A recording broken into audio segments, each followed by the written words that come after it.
pork. Yan, yung ating ingredients, pork, and then yung ating pineapple, and then eggplant, and then dalawang bell pepper, red and green. Yan guys, yung kukuhanin natin na pork is yung medyo may taba-taba ng konti. Yan. And then, nangyugasan ko na siya guys, and then tinuyo ko siya ng kitchen towel. Yan. Then, slice natin siya ng square-square.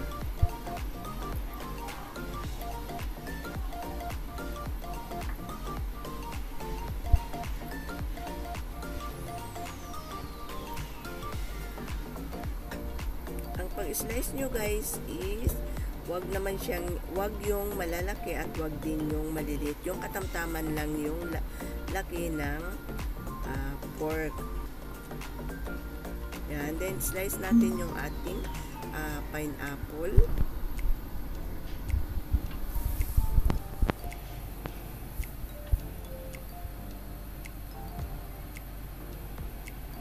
Yan, tanggalin natin yung nasa gitna niya guys kasi matigas yan.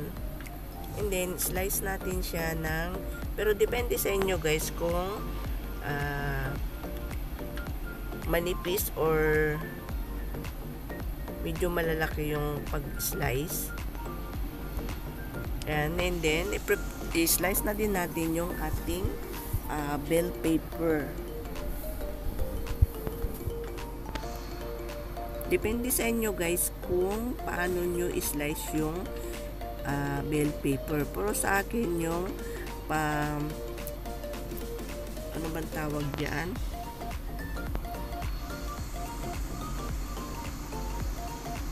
Pa-slanting siya guys. Kasi gusto ko talaga yung pag-slice ng bell pepper is pa-slanting. Yan, and then i-marinate natin ng white egg yung ating pork. Huwag nyong damihan guys yung paglagay ng white eggs kasi pang ano lang yan siya guys, para pag ilagay natin siya sa powder. Yan, ito yung ating powder, cornstarch tsaka tempura. Yan yung ating gagamitin. Yan yung cornstarch, lalagyan ko siya ng 3 spoon na tempura. And then gagawa tayo ng sauce. Yan. Yung una guys is linagyan ko siya ng sweet and sour. And then sinunod ko na, then naglagay din ako ng 2 spoon ng chili sauce. Yung sweet chili sauce yan siya guys, medyo maanghang konti. Yan, and then yung meron pa akong can na pineapple kasi guys kailangan natin yung katas ng pineapple. Yan, and then isasama ko na din yung kalaman niya.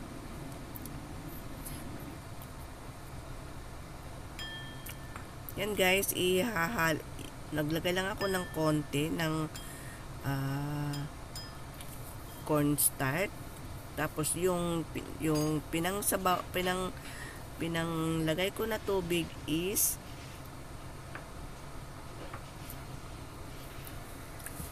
and then linagyan ko yan siya guys ng kaunting white vinegar. Yan, and then mimix na natin. Lagyan natin ng 1 spoon na sugar. Dinagdagan ko siya ng konti guys, baka mamaya kulang yung lasa niya. Tsaka kaunting asin.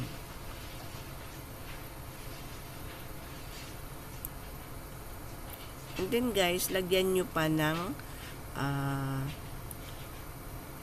1 teaspoon na soy sauce. Hindi ko na lang siya guys na isama kasi dyan. Yan, and then slice natin yung ating eggplant. Depende sa inyo guys kung gaano kalalaki ang gusto ninyong pag-slice ng eggplant.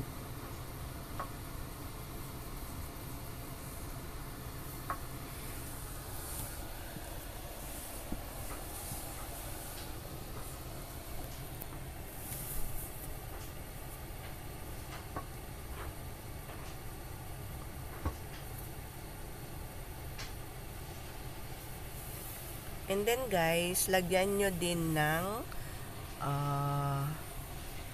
yung white egg.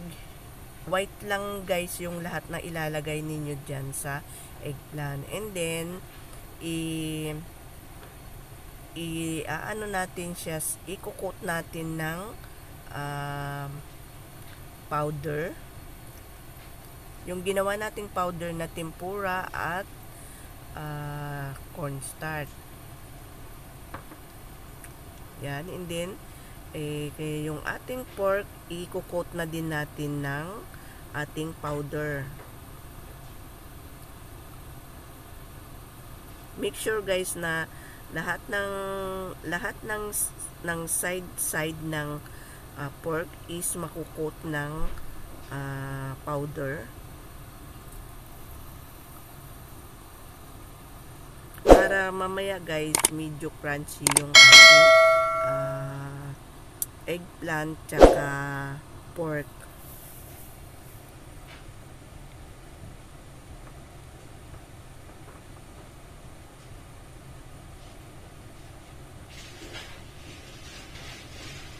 Yan guys, and then tanggalin natin siya dyan sa may bowl para yung powder hindi maisama mamaya sa pagprito natin. Yan, yan yung ating oil. Kailangan guys yung ating oil is hot siya.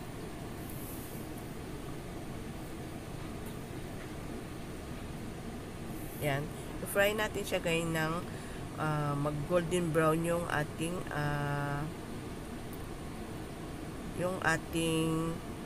eggplant. Then isunod natin yung ating pork.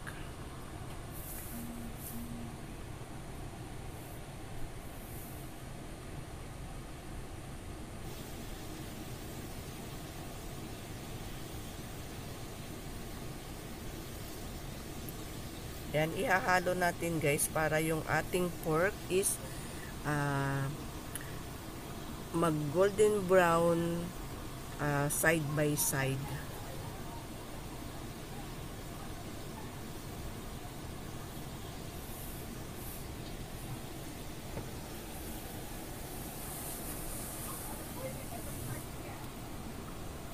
Ayan, golden brown na siya guys, kaya tanggalin na natin siya sa ating oil. Para mag ano pa siya guys, pero guys, ang gagawin natin dyan is doblihin pa natin siyang i-fry mamaya. Yan, and then i-fry natin siya ng half yung ating bell pepper.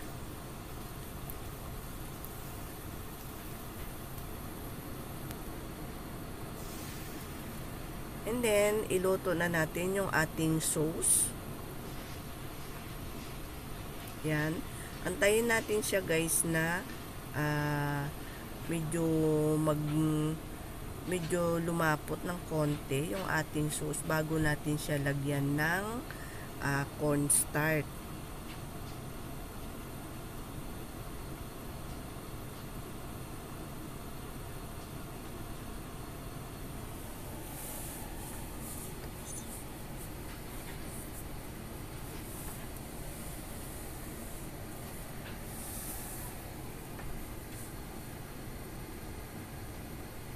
Ayan, naka-ready na siya guys, kaya ilagay na natin siya sa ating bowl. I-set aside muna natin siya.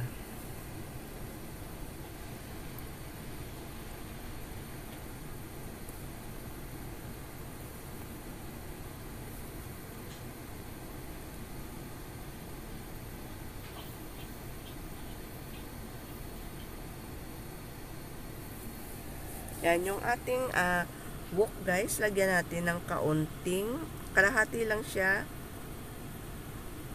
o 1/4 ng ating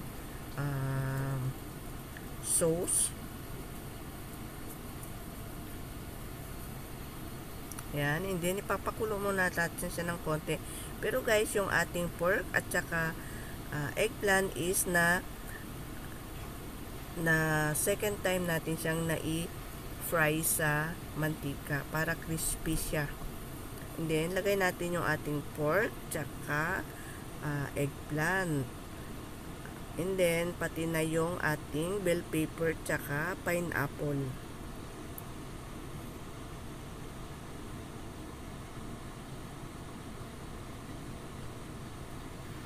Yan, and then mimix na natin siya guys para yung ating sauce is ma-coat sa ating mga ingredients.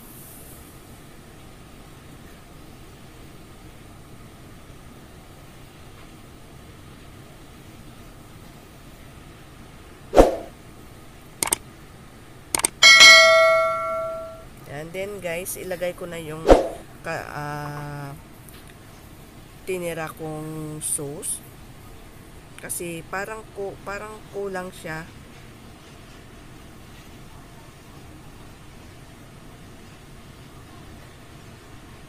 Ayan, naka-ready na siya guys.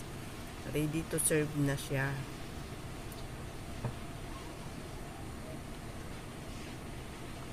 Yan, then lagay na natin sa ating plato para ma-serve na natin.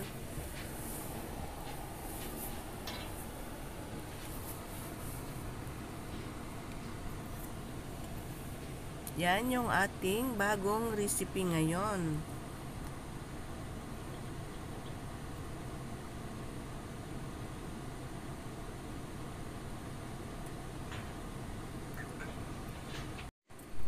Yan na guys, yung ating finished product ng pork with pineapple with chili sauce.